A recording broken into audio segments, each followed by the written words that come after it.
you going to sit, though, or are you going to stand? I'm mostly going to sit, I think. Just because I don't want to stand for like a first minute. Yeah. Be comfy. All right. Welcome, everyone, to get started. Okay. To a new semester and a new series of forums. We are getting started on the right foot, I believe, with Darrin here, Darrin Drda, who's a PCC graduate and an author, author of the Four Global Truths that was published 2011. End of 2011. End of 2011 by Evolver Press. It's on Amazon. Do buy it. The man needs to survive. And I've learned a lot. And it's worth reading. And it's worth reading. Yeah, the money part, I have to be honest with you, is nothing to do with it. I have not made $1 off that book. Right. Yeah. So I've learned a lot from Darrin. Darrin's a very wise and capable teacher. And I recently heard this metaphor for a situation that industrial, sort of late capitalist, late industrial civilization is facing, and it will help contextualize what I think Darrin offers to us in this time and place in particular. And so the metaphor is something like this. Imagine that you're on an airplane, and you're seated in your nice, comfy, reclining leather chair, and you've got this whole wonderful entertainment system surrounding you. You look around, someone's watching a movie, someone else is plugged into their iPod, someone's playing a video game, and you sort of snap out of this entertainment consumerist frenzy, and you decide to get up from your chair, and you walk down the aisle towards the cockpit. You get to the cockpit and you realize that there are no pilots there, that the airplane is on autopilot, and it's the computer system is guiding us to this airport. And then you realize that the airport hasn't even really been constructed yet. It's still on the drawing board.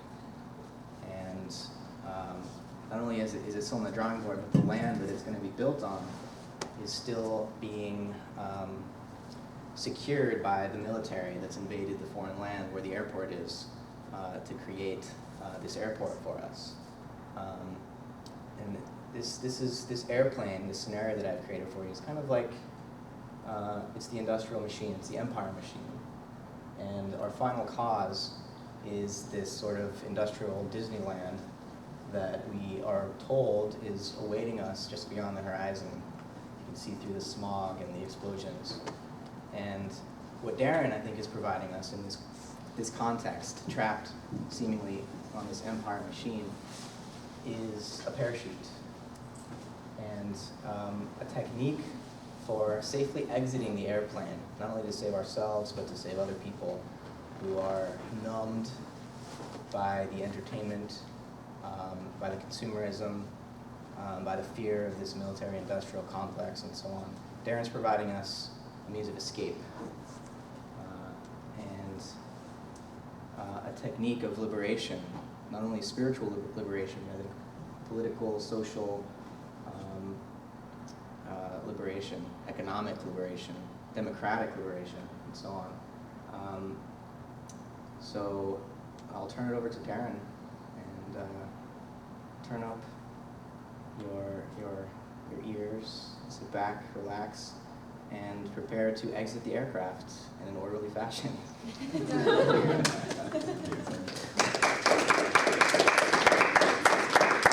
I want to thank Matt for that beautiful introduction. My work is done here. He said it so beautifully. I've heard that, just for the record, that was not my metaphor. That's a metaphor that's kind of going around that I think Matt picked up on very eloquently. And thanks to Becca as well for helping organize all of this, and for all of you for coming and lending your kind attention. And the PCC in general, to sort of being open to new ideas and pushing the boundary a little bit, which I hope to do tonight. I always like to start with a meditation of some sort, kind of just an invitation to arrive. So I invite you all just to sit up straight, if not rigidly. I invite you to let your eyes close gently. Maybe take a couple deep breaths to really kind of help sink into your own body, into your own experience of this time, this moment, this place, this field. Allowing thoughts of how you got here and stressors that might have been involved and what you need to do afterwards, allowing those to be set aside temporarily.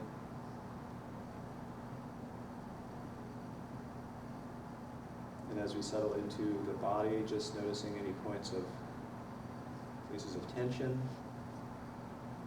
See if you can maybe just direct a little kind awareness to those areas and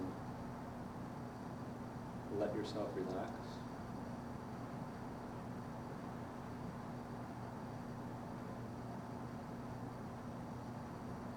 And finally, just allowing the awareness to settle on the breath for a moment.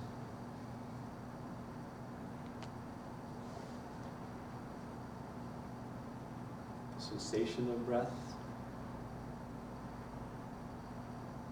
through the nostrils or in the belly.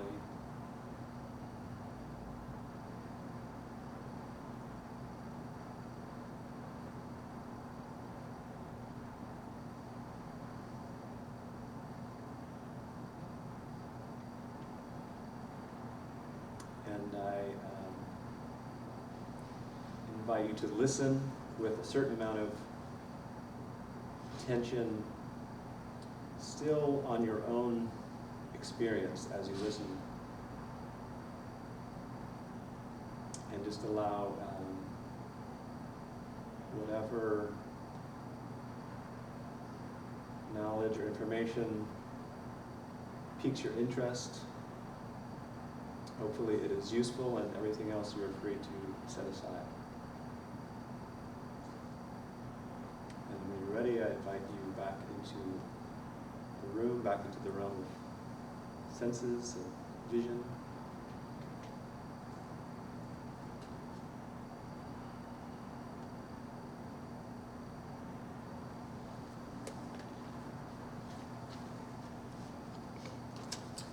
First of all, a disclaimer. The views expressed in the forthcoming presentation are entirely those of the speaker, do not necessarily reflect the views of PCC faculty, students, or the program at large. The further disclaimer is that some of you here may have heard some of these ideas that I'm going to present.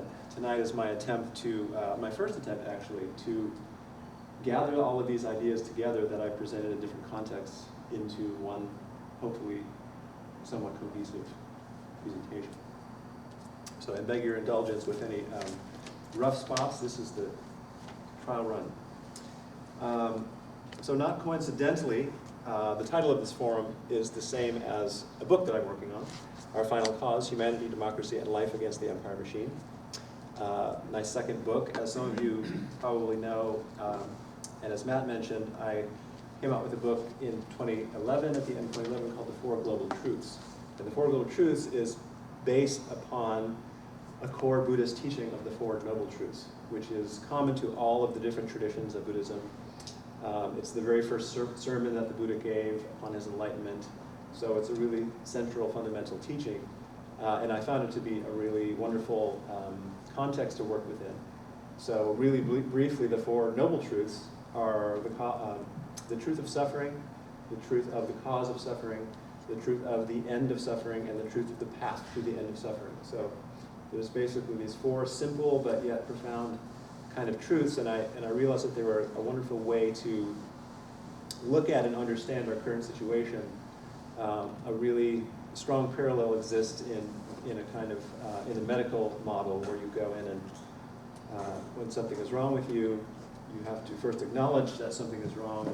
Then there's a diagnosis that's made. That's the second thing. The third thing is a prognosis, whether you're going to get better or not, and then finally some form of treatment. So that's the structure that I used and applied it to the whole of the Earth, basically, the whole of at least the Earth community in the biosphere.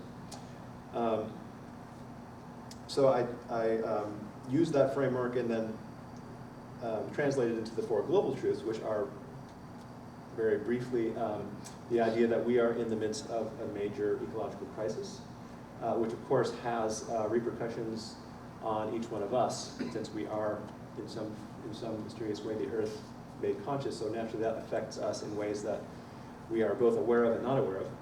The second global truth is that there's a cause to this, and it is roughly, to really oversimplify, lies in a worldview that we have as a culture and increasingly as a global society that is out of sync with the natural order and the universal order. So it just it's not working.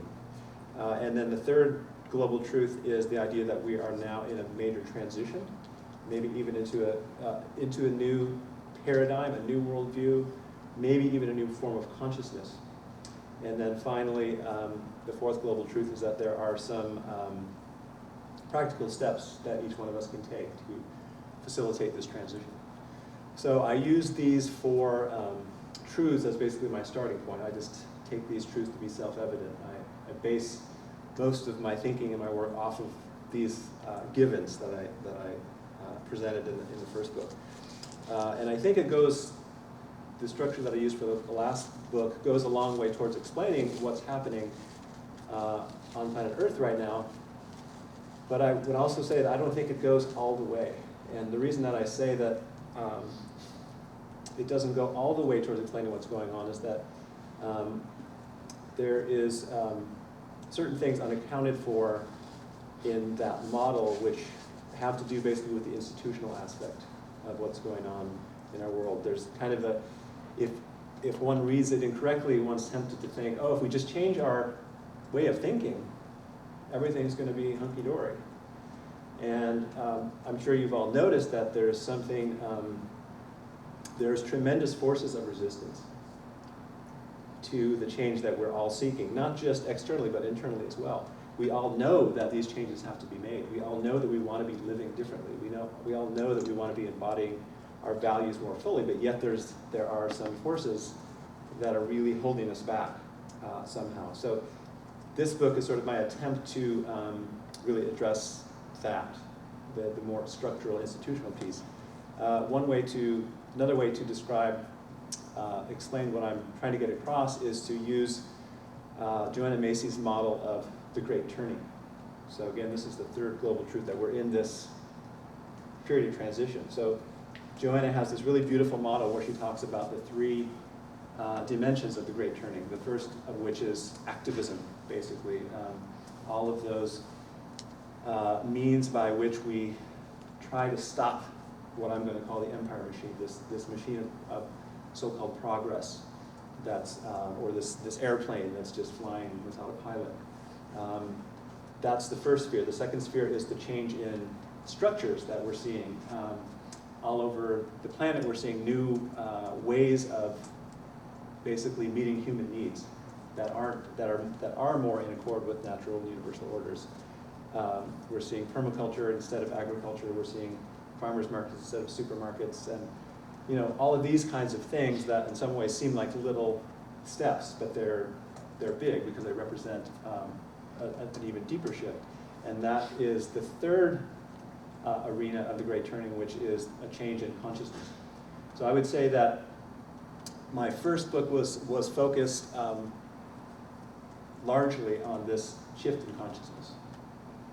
It was a big piece of that book. And in this one, what I'm trying to do is address really what the structural changes that need to be happening. Specifically, not just the small-scale structural changes, but the overarching structural changes, the big ones. So as I see it, what the big shift that's happening is, to use the language of David Korten, is that we're shifting from empire to earth community. So this is the shift that I'm addressing in this book. David Korten, by the way, also uses the phrase "the Great Turning" to talk about this shift. Structurally, what that looks like is, well, maybe on a societal level, what that looks like is a shift from a dominator model focused on power over to a more partnership-based model that is where power is shared laterally. So you might say from hierarchy to horizontality. So we've been living for the last 5,000 years or more in this hierarchy, this model of hierarchy, and we're making the shift into a more organic, a more lateral, you might say democratic way of being as a human species. So there are examples of this. Probably the best example is the internet. Nobody's in charge of the internet. The internet has its own sort of lateral agency. It's like a mushroom colony or something. The organic metaphor is the mushroom colony where there's not a head mushroom. There are many different mushrooms that are sort of popping up, all connected by this mycelial mat, by these nerve endings essentially. So that's an example of in the biological world. And then of course there are examples that we see coming up in the movements that have been happening over the last few years, the Arab Spring and Occupy, of course, where you know, there was a lot of frustration from the powers that be that there was nobody was in charge, basically. Like, who are we going to target? And of course, it was described in some ways as a leaderless movement, but of course, people immediately began saying, no, it's a leader-full movement. It's a movement full of leaders. It's a movement full of people who are all participating in more or less equal ways. This is not to diminish the fact that some people have more experience. We have elders amidst us and who have been through similar changes in the past, but in general, there is a much more respect for the word and the input of ordinary people.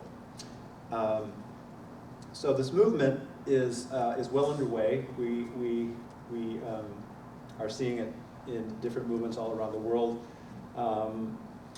You could say that Paul Hawken's book, Blessed Unrest, is very much about this global movement.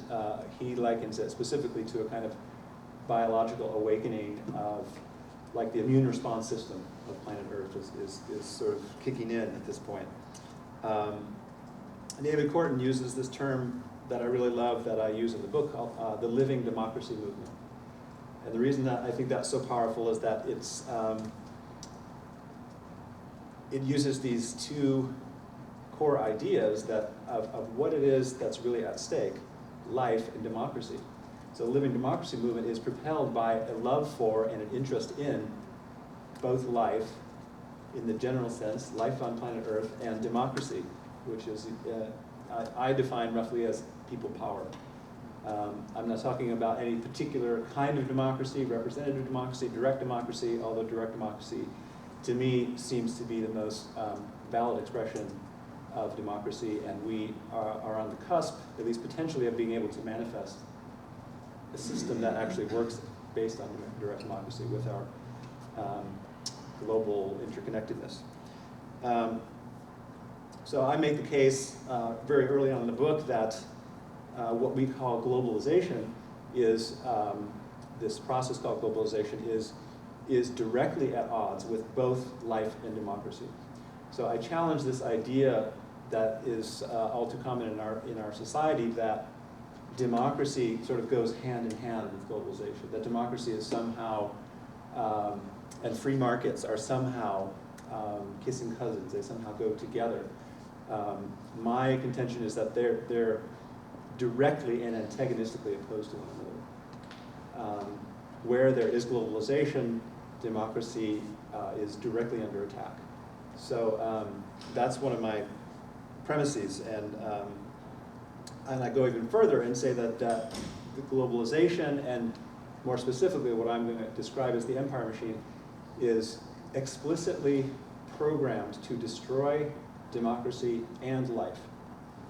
And in fact, it will do that, is the case that I'm trying to make, unless we intervene in some way. So understand why this is such a dire concern for me is I'm going to talk a little bit about this diagram back here and look at what I call the elements of empire, or I also call it the 3 M's of empire.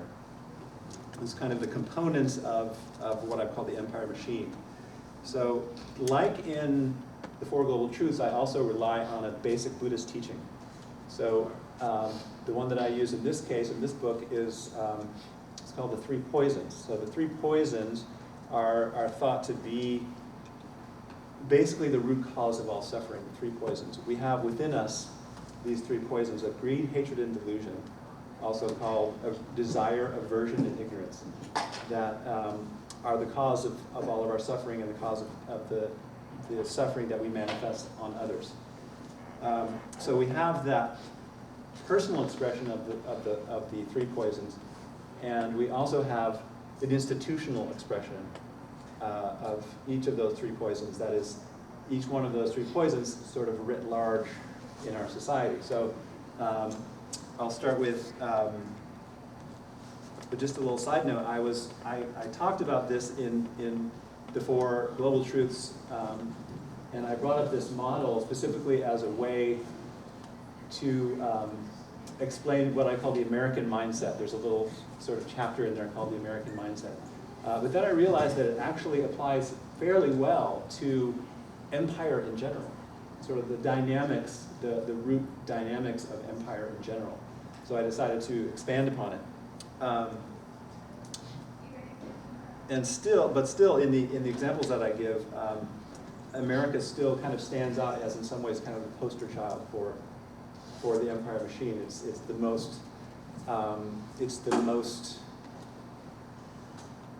successful in some ways. It's the most widespread. It's the most powerful. It's the most not long-lived, but it's certainly the most powerful and widespread empire in human history. So just to look at the first one, materialism. We as a culture really have that. We've really got that one down. We're about 5% of the global population. We use about a third of the planet's resources. The militarism aspect, again, which is the poison of hatred or ill will writ large. And militarism, similarly, we serve as a really good / bad example, because we have the largest so-called defense budget in history. Our budget is almost as much as the rest of the world combined. We have thousands of military bases all over the world. Nobody knows exactly how many because that information is classified. And we are by far the largest exporter and manufacturer of armaments in the world, and we ship them out all over to every other country in the world, and make a good deal of our money is made in the selling of weapons. And then finally there's the media, which again is the delusion aspect in its institutional form. So, the media, to again use the American example, American media is all pervasive. It's a global phenomenon now. It's hard to go anywhere. It's hard to find any place where you can't watch reruns of the Brady Bunch. It's just, it's everywhere, or at least see advertisements for McDonald's and Coke and all of that. It's everywhere. So under this umbrella of media, I define in a very loose way as anything, all the means by which what Thomas Berry calls the cultural coding is transmitted. So the stories that we inherit, the ideas that we inherit, the values, the priorities, what's important, what's not important, all of these things are controlled in some way by this aspect, the media. So under that, I include religion, and most specifically, I have,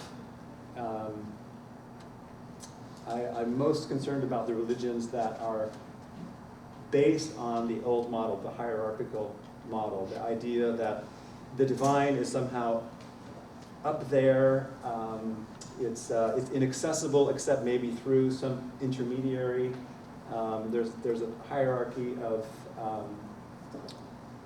power, essentially.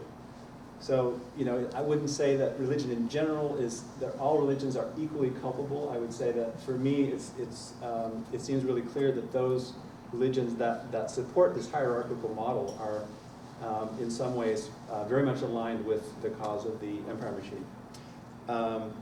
And then I also include education. So, and again, I wouldn't say all education is equally complicit, but I would say that in general, it is more or less a kind of indoctrination system, specifically a kind of corporate indoctrination system, whereby we learn certain rules that allow us to fit into a pre-existing scheme. So the most, the obvious example is that we don't learn basic life skills, which you would think would be really important to anybody. We don't learn how to grow our own food. We don't learn how to build our own house. In other cultures, especially those that are still have indigenous ties, this is just a given. By the time you're 16 or 18, you know how to do all of these things. In our culture, we're programmed, in a sense, to be reliant on a pre-existing structure.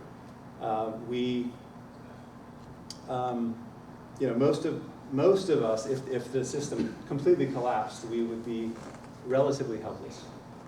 I mean, we would be able to find some friends who are into permaculture and who would know how to help feed us, right? But for the most part, most of us would be, including myself, would be totally at sea in a way.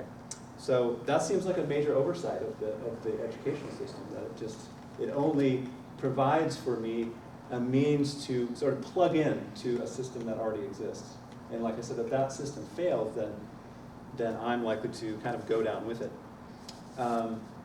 So in the book, I talk about, so that's basically in a nutshell, the structure of what I'm calling the empire machine.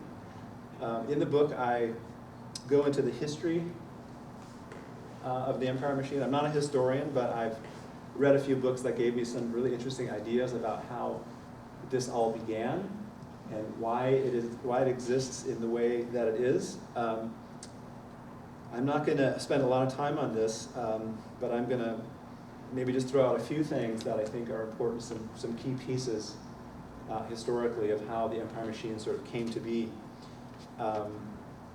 If you believe some archaeologists like Marija Gimbutas, I think that's how you say it, and Rihanna Eisler, who wrote The Chalice and the Blade, she was kind of a disciple of this woman. If you believe these archaeologists, the Paleolithic period before the invention of agriculture, human beings were essentially most of our societies were matriarchal.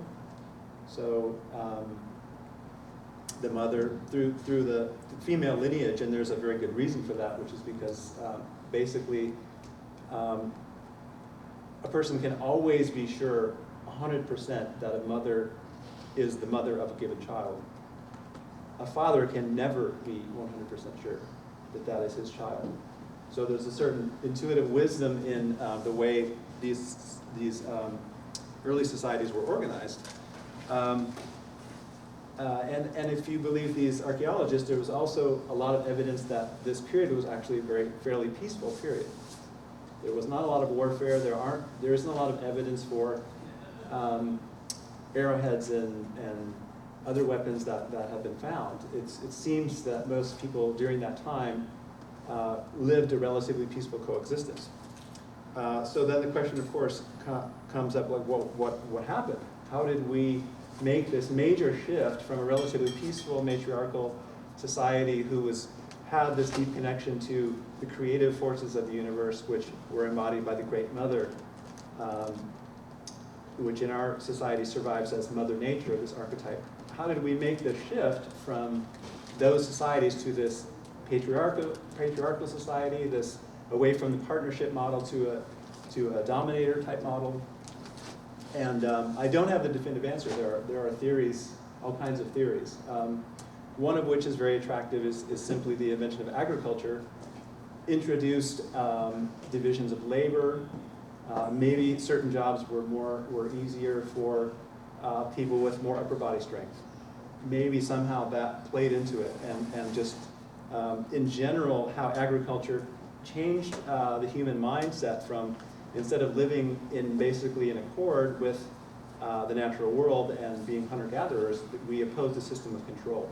So agriculture at its root, so to speak, is a system of control, and that's basically the same kind of mindset that we have been in. It's the mindset of empire, more or less. It's the idea that control is the primary role and function of a human being. So one of the things I want to talk about to explain this kind of transition is this thing called the parable of the tribes. Some of you might have heard it. There's a writer, an author, his name is Andrew Schmuckler, a really good name. Schmuckler has this idea, so he says, imagine that this is true. Imagine that there are a bunch of little tribes, little small societies. Usually back in the day, it was usually 40, 50 people living in relatively close proximity. You know, these little tribes in this region. So imagine they're all living there, coexisting peacefully. Now imagine, and this went on for, let's just say, eons. You know, now imagine that somebody in one of those tribes decides that they're going to be aggressive. They're just going to change the whole paradigm, and they're going to say, I'm just going to take what I want from everyone else. I'm going to use force, and I'm going to use violence, and I'm going to impose my will on other people. So if you're a tribe that isn't that tribe, if you're still a peaceful tribe, you have basically three choices. One of which is to fight back. So you have to assemble your own army and become warlike yourself. The second option is to run away. Maybe join some of the other tribes or whatever, but run away from the aggressor. And then the third thing to do is just allow the aggressor to sort of come into your territory and become either enslaved or assimilated in some way. So what Schmuckler points out is that in each of those three scenarios, the range of violence increases. So if you run away, that tribe is just going to take your land, and then that land, which was once peaceful, is now aggressive. If you become warlike, like your aggressor, then you're, again, there's more violence. And then finally, if you just submit, you're still living under a violent, sort of control-oriented society. So what does this tell us? There's some very interesting things that come out of this. The thing that I'll just I'll quote Schmuckler on this and then talk about it. No one is free to choose peace, but anyone can impose upon all the necessity for power. At the heart of the loss of choice is not that some could impose their will upon others, but that the whole reign of power came unbidden by anyone to dominate human life. People inadvertently stumbled into a struggle for power beyond their ability to avoid or stop. So the main point that I'm trying to make is that the system of control and domination, power over, is something that nobody would consciously choose. So somehow the transition was made, but when you think about it, it's, you know, and I'm going to make the case that it's not an ideal situation, a way for human beings to live with one another. So I also talk about, in this chapter, a couple chapters, about the history of the empire machine. I talk about the origins of money, which is a huge piece in this whole story. And maybe if there's time at the end, I'll go back into some of that. But a couple of the highlights is that there's a myth that money came into being as a result of barter. That barter was the first thing to happen. And this is a myth, basically. So it's called, these days, it's just called the myth of barter. That we, as human beings, started out trading things with one another. There's no evidence for this whatsoever. In fact, what we know as money basically started as. So the basic idea is that it started with barter, then we went towards coins and money, and then money became detached from anything of real value, it got off the gold standard, and now everything is digital numbers and credit. So the proof is that actually the first money systems were based on credit as well. There was an idea that you can pay me next time or whatever.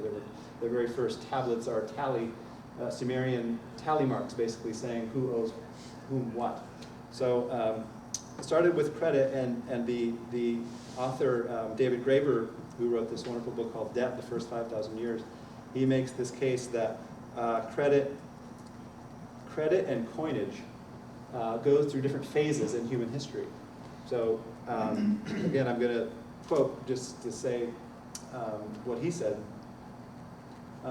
Actually, this is my writing, but it's based on his idea. So credit was predominating in the earliest agrarian societies beginning about 3500 BCE. Coins emerged at the start of the Axial Age in about 800 BCE. Credit returned to dominance at the beginning of the Middle Ages in about 600 AD, and then coins returned to prominence at the inception of the first capitalist empires around 1450. And the interesting thing is that credit and coins, there's a correlation between violence and peace. So the times where there was the most credit as a predominating way to exchange things, that's relatively peaceful, actually. The times when there's coinage, that's when things get more and more violent, and there's a lot of evidence for this. And interestingly enough, one of the most violent periods was the Axial Age. So we tend to think of the Axial Age as this very spiritual time. It was a time when human beings awoke to their spiritual potential. We had the Buddha and Mahavira in India, and Lao Tzu and Confucius in China, and the Hebrew prophets, Jeremiah, Ezekiel. We had the Greek philosophy and the pre-Socratics, and all of this happened at the exact same time. So we think, oh wow, there was this awakening to human spirituality and religion. But also during this time is when coins first were minted. And interestingly enough, they were roughly minted in the three places at almost exactly the same time: Northeast India, northern China, and the city-state of Miletus, which was a Greek city-state.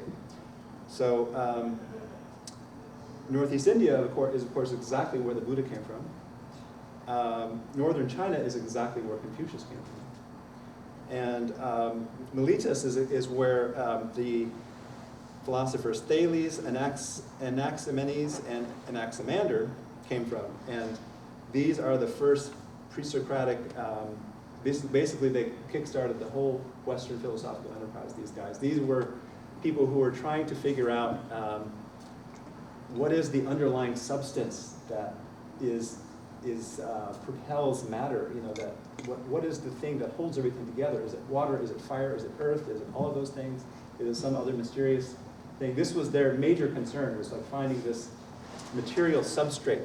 So that in itself is materialism. And so, again, it's not only that it was a spiritual time, but materialism was born during the Axial Age as well, as a philosophy. And a big part of the money part that I just want to touch upon is usury. In other words, lending money with interest, because this really factors huge into what I'm going to explain more about the money system. It's a really big piece, and it's really interesting. It was interesting for me to go back and research how usury has been viewed by different cultures at different times. As many people know, it's completely prohibited in the Bible, so all the Abrahamic religions are, at least in theory, against usury. And there are some very good historical reasons for this, or even some practical reasons for this. Usury has always been associated with violence. So there's this quote in the Bible, something about how in certain cases Jews are permitted to lend money as a way of, quote unquote, fighting without a sword. So there's this whole thing about like the whole pound of flesh and all that. A lot of that is actually literal. It contains the threat of violence. So if you don't pay back some money, there's always a threat. There's always a threat of violence. It's another form of the having power over somebody. It's a way to impose a kind of slavery upon others. And of course, all of that changed. Our ideas towards usury are very different nowadays. A lot of it changed during the Protestant Revolution. Luther was totally fine. Well, he was like sort of okay with usury, and then Calvin came along and basically said, yeah, let's go for it. Protestantism, fine. And usury is totally fine. And what I've write about in the book is actually Calvin plays actually a really huge role in the empire machine, because Calvinism is a really strongly rooted in our society It's a very sort of strange version of Christianity that looks nothing like Christianity as far as I can tell. It's one in which the basic belief is that power and wealth are signs of God's grace. It's a sign that you've been chosen by God. All of the chosen people have already been decided at the beginning of time by God who was going to be saved, basically. So if you have wealth and power, it means you're one of those chosen people. Consequently, if you're poor and have no money, it's a sign that you're sinful and debased, and you're definitely not one of the chosen. So it's almost, as far as I can tell, a kind of inverse of Christianity as I know it, as I see it, or at least the traditional forms of Christianity. So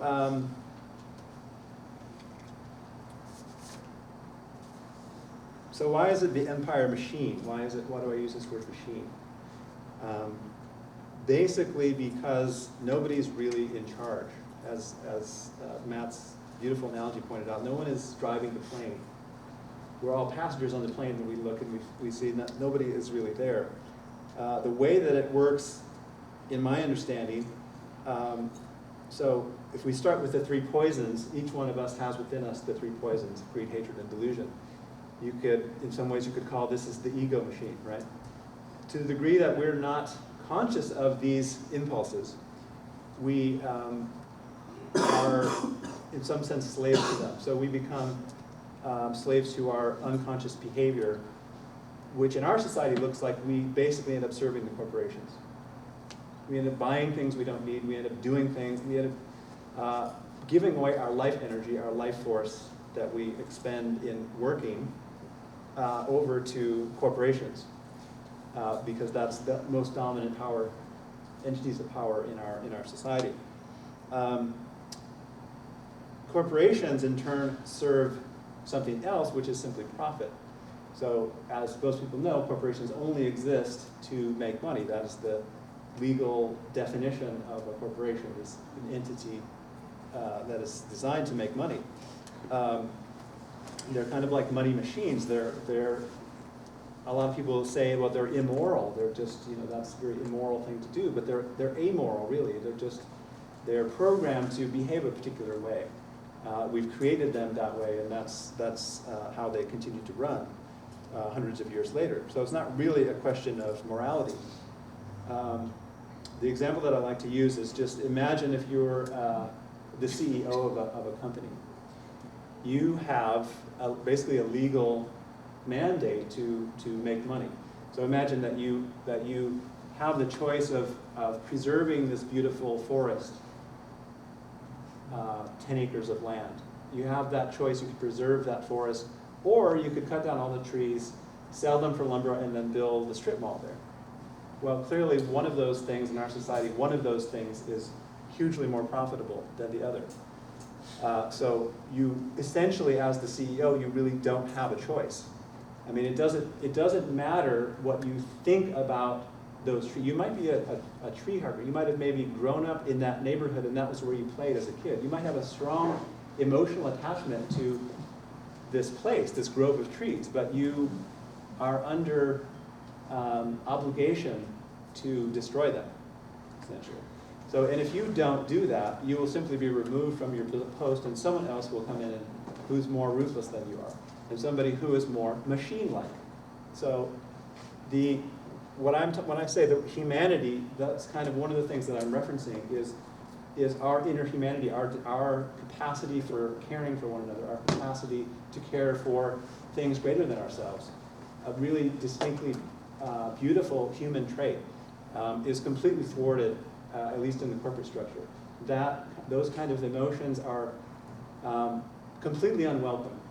There's no place for them.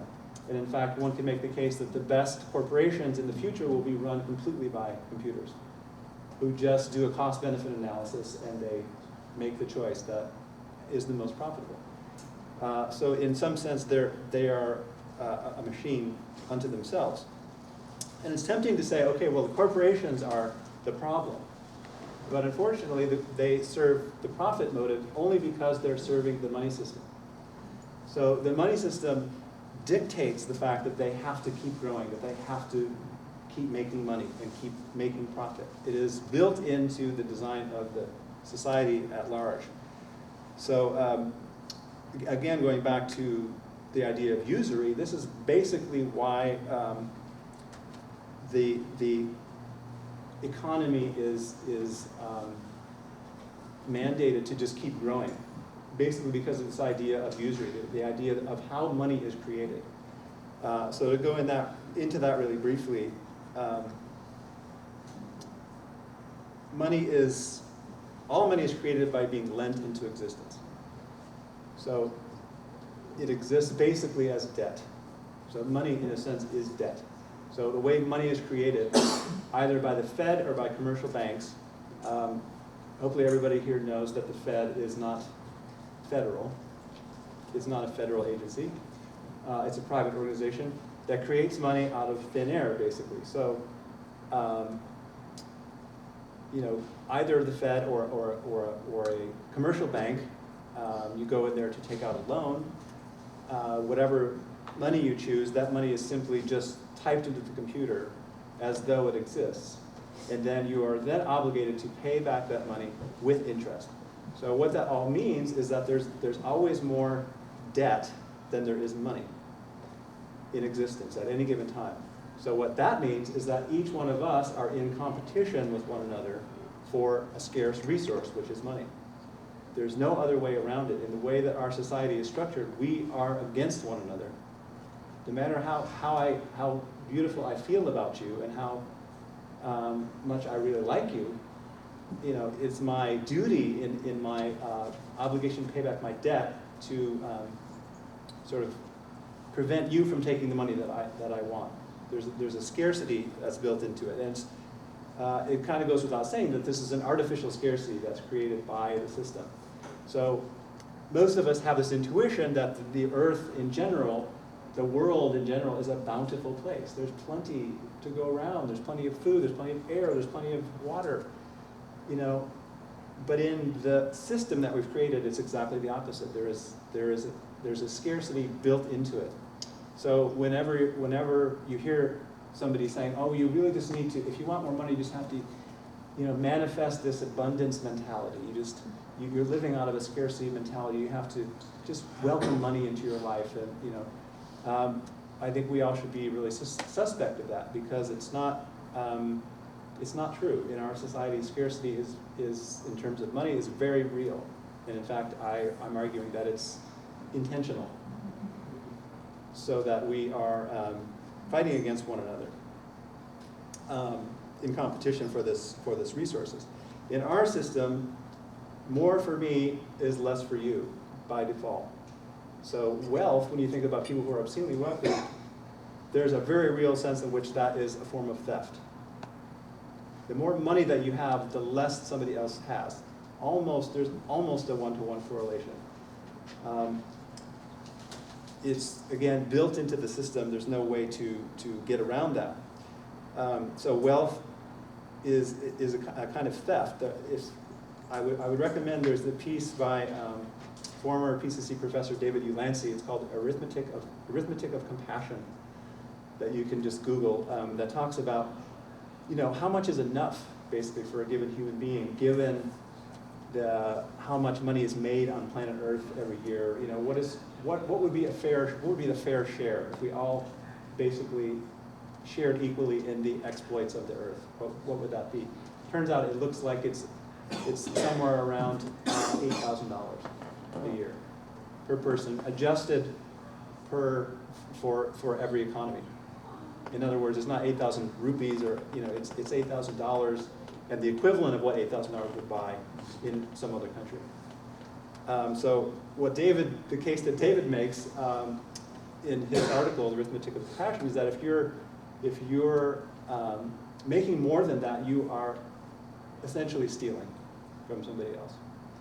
Most of us, that's very hard to hear, because we live in a culture that of course encourages make more money. So the theft aspect I want to talk about a little bit more. It's embedded in how people typically make money. So if you want to pay back your debts, you have to do what? You have to make money. How do you make money? I mean, if you're not a banker who can just make money out of nothing, how do you do it? This is an important question, right? I'm going to quote Charles Eisenstein on this. He offers what's called the eternal business idea. So if you want to get rich, listen very closely. Find something so fundamental to life that no one could imagine it being separated off as property. Then by some means deprive people of it, and then sell it back to them. So the theft that he's talking about, when he says deprive people of it, that's essentially stealing, right? The theft that he's talking about is a theft from the commons. So in order to make money, you have to basically steal from what's known as the commons. There are lots of examples, different sort of subsets of the commons. There's the natural commons, there's the social commons, there's even a kind of spiritual commons, which has to do with like a sense of well-being and a sense of belonging and so forth. And I'll talk a little bit about that. But for now, I just want to mention the two most obvious ones. The natural commons is probably the most obvious. So the natural commons is the air, the water, the minerals beneath the ground, the trees, everything that we, in theory, that all living beings share. The sunlight. This is what we all share as a species, and as any member of the Earth community, we should all be able to partake in these equally. So in our society, due to what's called the original theft, which is property, people have an ability to exploit the commons and basically take from the commons and then turn some part of nature into what we call goods. So right there we have this major assumption in our society that what is manipulated by human beings is good. That's a good. So look around you, everything that you see, everything that you're wearing was once a part of the earth. It was either a mineral or some part of a plant, or that by some means was transformed through some human means, through labor and energy and so forth, into something that you're utilizing. So that's the natural commons, and it's in order to make money, that's a good way to do it, is to take something from the natural commons and sell it. My current favorite example is water. Bottled water is the largest growing and most profitable food or beverage product existing right now. Water, in case you haven't noticed, is everywhere. It falls from the sky periodically. Water is, something that we should have a lot of access to. But, if you convince people that it's unsafe to drink the water, or if you actually make the water unsafe to drink, then of course instill some kind of fear. You're stealing that common thing that we should all have access to, and selling it back to people and making lots and lots of money. And what makes it even more strange and bizarre in this example is that most bottled water is just tap water. So it's all about the mechanism of making it seem scarce. So then we talk about the social commons. The social commons is culture, it's art, it's music, it's ideas, it's all the things that human beings create and share. Or at least they used to share, right? I mean, I can give lots of examples of things that were once shared, but then were sort of taken away from us and then are being sold back to us. We can think about music, for example.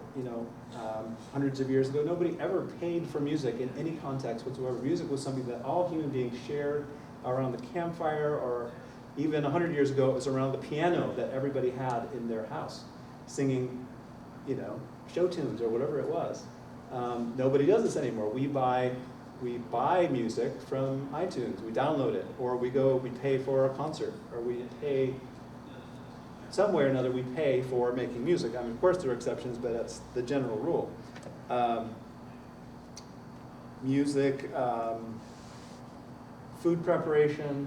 100 years ago, almost all, maybe 10% of meals were eaten outside of the home. Now it's something like 70-75% of all meals are eaten outside of the home. So of course, we're paying. It used to be, for better or worse, it was usually mom who we made the food, and now we're paying somebody else to do that for us. Storytelling. Of course, now we don't have storytellers, we have movies. We pay for this natural human impulse to share stories. We have a multi-million-dollar industry devoted to that. For little children, it's adventure. It used to be that people, as a child, even in my lifetime, I would go out with my friends and go explore in the neighborhood and go down to the railroad tracks and crawl through the culvert thing, and now it's like you would have a hard time finding any children in those situations anymore, because they're, first of all, there's all kinds of lawsuits that could happen, and second of all, they're inside playing video games.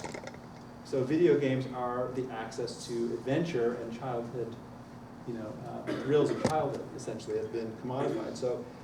So that's the whole idea, is this basically commodifying everything that can be commodified from the commons. That's the business strategy. So sort of capitalism, as I see it, is turning nature into goods, turning human relationships and love into services, and then doing this endlessly, continuously. That's basically the system that we've created for ourselves. And of course, it can't go on forever, right? I mean, we know that all of these things are finite, especially the natural world. We're seeing it breaking down.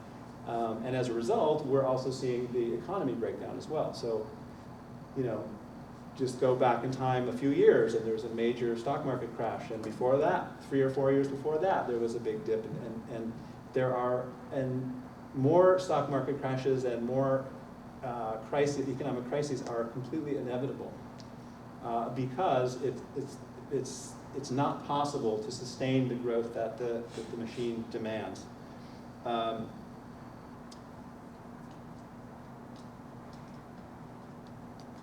So we can look at, as an example of this, like how extreme it's gotten is part of what caused the crises and continues to be a problem is this whole, people have heard about derivatives, right? Derivatives are the biggest growth market. It's the thing that makes the most money in our economy these days. Derivatives are simply gambling on, I don't fully understand it, but as I understand it, it's basically gambling on the economy itself.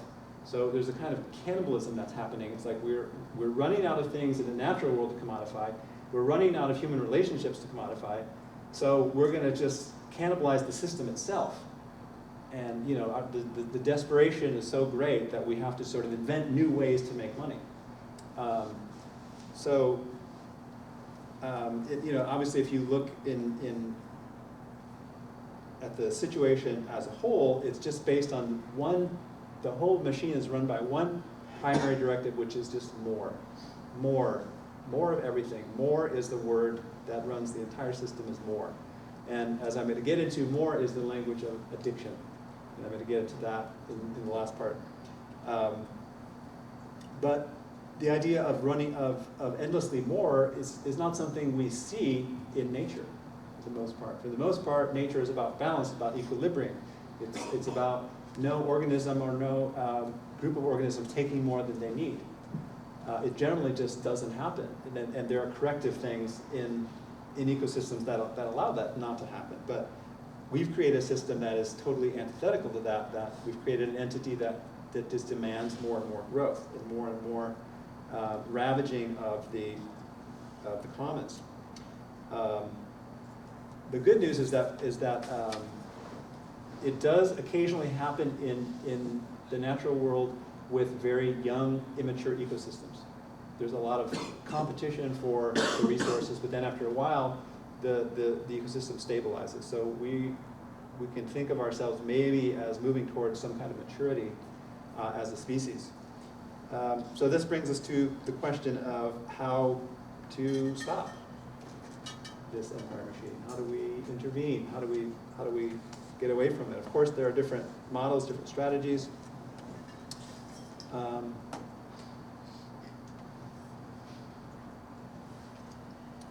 going to present a few of them. One of them is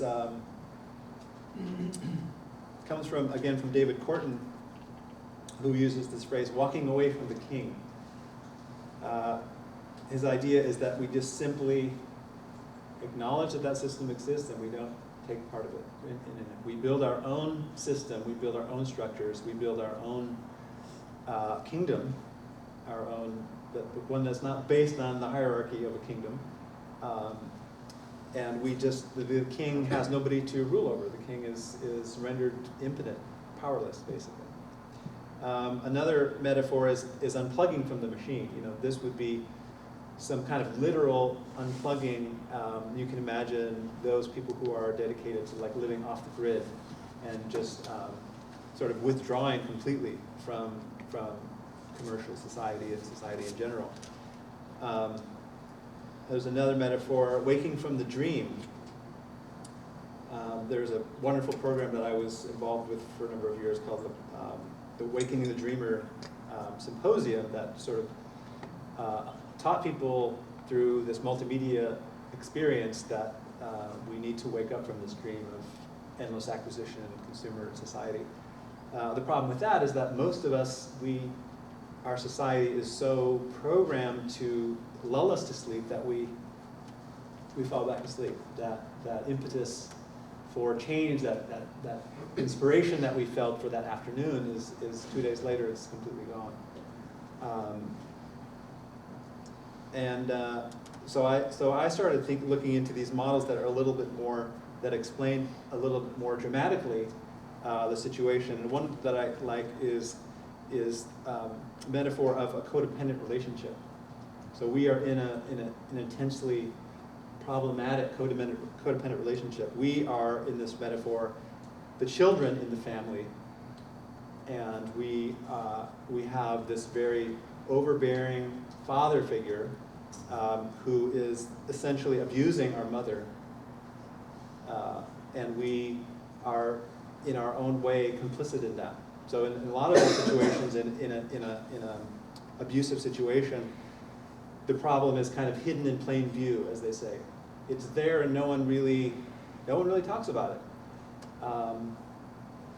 You know, it's ignored, or it's denied, or there's a lot of denial within all the family members going, well, maybe it's normal. I mean, this is the way it's supposed to be.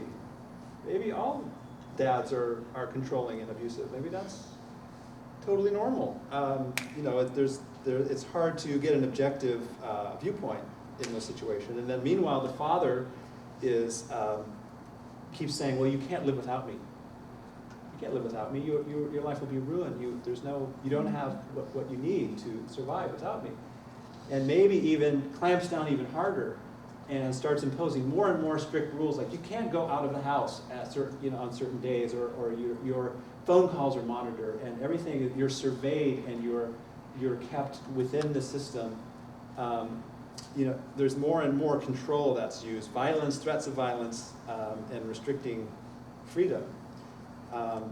And I think that we're kind of in that situation where, I mean, there are people who are talking about it, who are saying, mother's being abused, this is not a good situation. And then, of course, the father just clamps down on that and says, that's, you know, you're crazy, you know.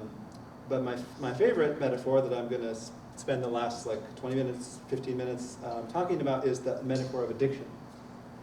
And in some ways, it's not really a metaphor. You know, I mean, in some ways, it's the only way that we can explain things like fracking, for example. You know, where we're just turning beautiful areas, pieces of land, into these apocalyptic hellholes that literally can't support life after they've been fracked. You know, they're just these wastelands, and we're literally scraping the bottom of the barrel because of our oil addiction, and our addiction to sort of oil keeps the economy growing. It greases the engine of economic growth, so to speak.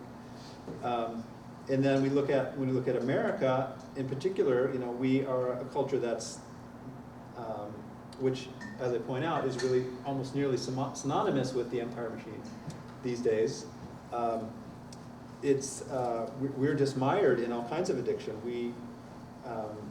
The latest thing that I read about is prescription painkillers they're now the leading cause of accidental death in America. It used to be car crashes, but now, overdosing on prescription painkillers is the number one, whoops. And obviously that means there's the huge prevalence of these prescription painkillers. We, as Americans, we're about, again, 5% or so of the global population. We consume about 2/3 of all of the planet's antidepressants. And it's also true, that same percentage is also true for illegal drugs. So again, about 5% of the population, we consume about 2/3 of the world's illegal drugs, substances.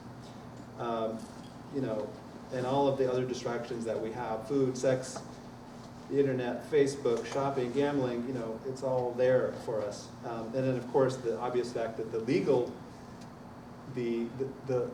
drugs in our culture are some of the most addictive drugs. Nicotine, alcohol, caffeine are perfectly sanctioned in our culture. Nicotine is the most addictive substance that's ever been discovered. It's really bad, and but it's totally fine in our culture. And then consequently, the drugs that have no evidence of being addictive whatsoever are highly illegal. And we all know about that. So the idea that I'm getting at here is that the entire system, because of this drive for more and more and more, is based completely on addiction. The whole system is based on it. It's not just that there is a lot of addiction in our culture and there are addictive drugs. The whole system is based on addiction, and therefore it's not surprising whatsoever that addiction shows up in the way that it does in our culture.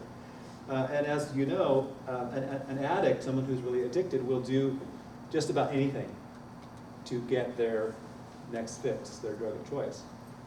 Typically it's lying, stealing, and in the most extreme cases, killing. So the reason I mentioned those three is that they have a rough correspondence here in our culture. The lying is done by the media for the most part. The stealing is done by corporations and the bankers, and the killing is done by the government. So we have an apparatus in place to keep the lying, cheating, and stealing going on. We have that already well established. In another sense, also the